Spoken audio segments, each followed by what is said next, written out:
Hey everyone, it's Friday. Made it to another Friday, the first Friday of 2023, the new year. Let's fall down a vortex and check out Vorticity IPA from Lasting Brass Beer Company out of Waterbury up in Connecticut. I'm about falling down this kind of rabbit hole, right? Let's see what this is like and check it out together right after the theme song.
Happy Friday, folks. Welcome on into the Midland studio with your host, as per usual, Nutmeg 2 Palmetto.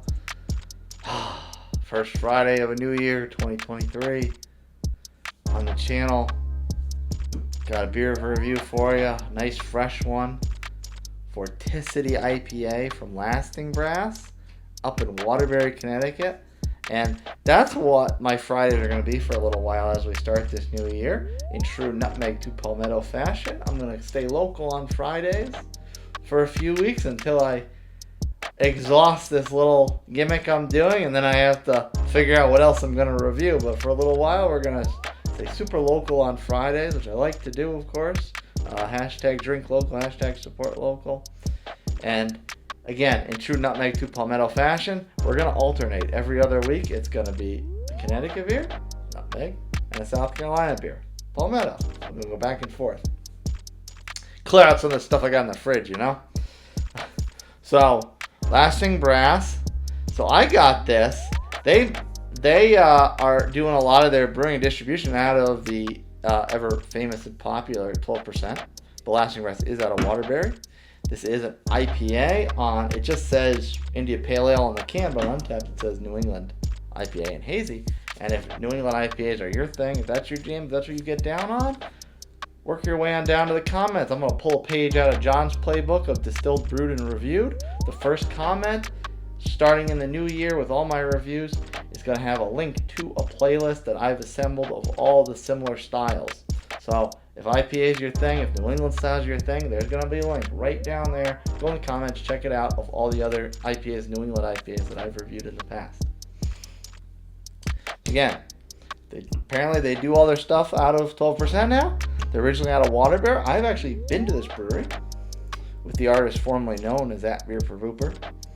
And I always have a little confusing time interpreting it because there's Lasting Brass and there's Brass Works. And they're both in Waterbury, and they're both in pretty industrial areas. One's kind of in a warehouse type of area, manufacturing type of area, with a lot of, they have a pretty decent sized tasting room. Their flights are cut out of license plates, which is pretty cool, I think.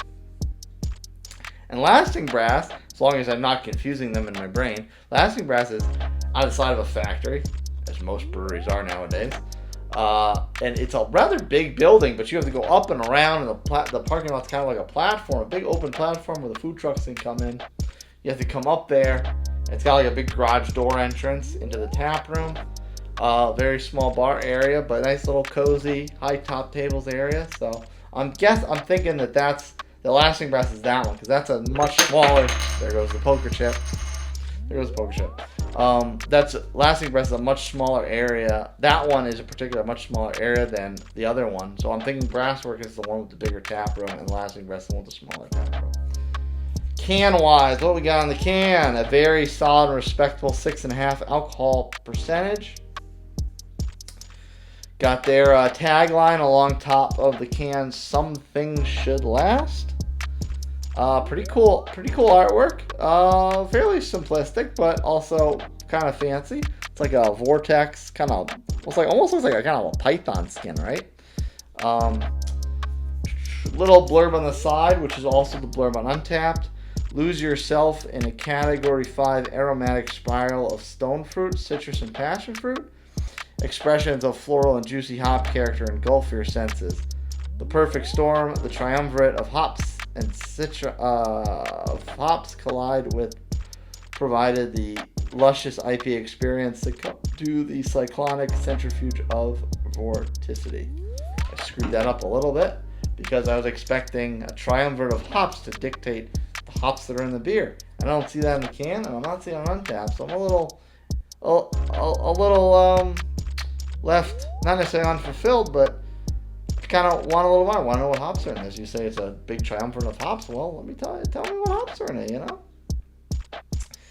6.5 on Untapped, no IBUs listed. Not a lot of check-ins, only 255 total, 232 unique, for an actually fairly impressive global ranking, despite the small sample size of 4.05. So that sounds pretty good. That sounds pretty solid, right? So I'll waste any more time and crack this open.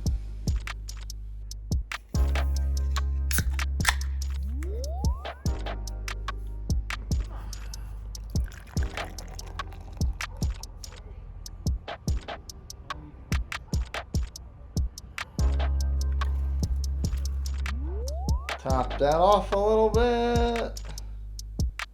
Oh yeah. Oh yeah. My Hazelwood glass. Right down the road from me, a mere 2 miles.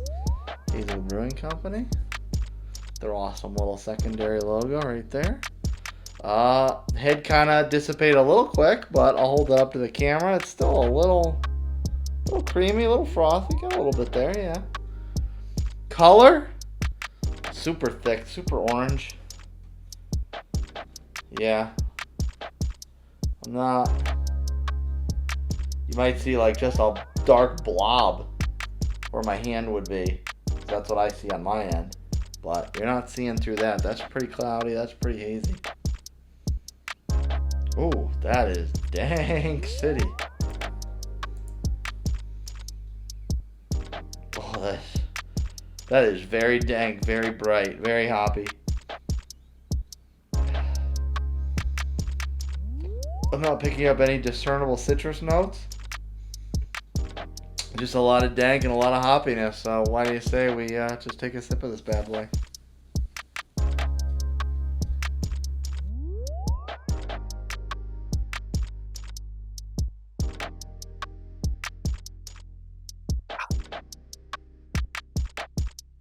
As expected, more or less.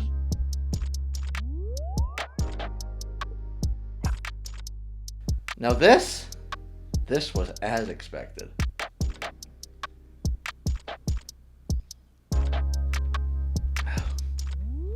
Very piney, very hoppy, right up front. Doesn't give you any time to acclimate to what this talks to. It's just punch you right in the teeth. Bright, hoppy, bitter pininess, which is weird because it's on the West Coast. Why is it so piney? Why is it so bright? Oh. Yeah, like grassy, herbal, floral, a lot of West Coast notes in this. I don't know if it's just, maybe it's just Citra and Mosaic. I don't know. I mean, I wish I knew. I wish I knew what hops were in this, but not in the can and not in Untapped. I wish I knew to find out because it's. I mean, honestly, I wouldn't be surprised if like it was Citra or Mosaic for the color and the flavor. They threw in some Cascade or Centennial, Chinook, something like that. I mean, I know Treehouse does Chinook, and of course they make hazies left, right, and center. So maybe that's what's going on in here, because it's very, very piney, very, very bright, very, very hoppy. Felt some carbonation coming on there. Yeah. That's the bill on that one. If all you hopheads out there, if that's how you like your IPAs and your New Englands, you're gonna like that one. If you're a little put off by that kind of bright hoppy piney sensation, you probably don't want to have more than a taster of this, if that. But it's not too bad, not too shabby. If IPAs, New England IPAs are your thing, work your way on down to the comments. First comment pinned is a link to a playlist of all the New England styles that I've reviewed before. And if you like what you saw from me, smash that like button, subscribe to my channel, hit that notification bell so exactly when my videos drop. If you want to recommend a beer to me, or maybe even send me a beer, email me, nutmeg2palmetto@gmail.com. And if you want the rest of my day-to-day insanity, follow me on my social media channels, TikTok and Instagram @nutmeg2palmetto. Oh boy. Not too bad, but it's definitely bright, and it might take me a while to finish that. So, cheers, folks. I'll see you next time.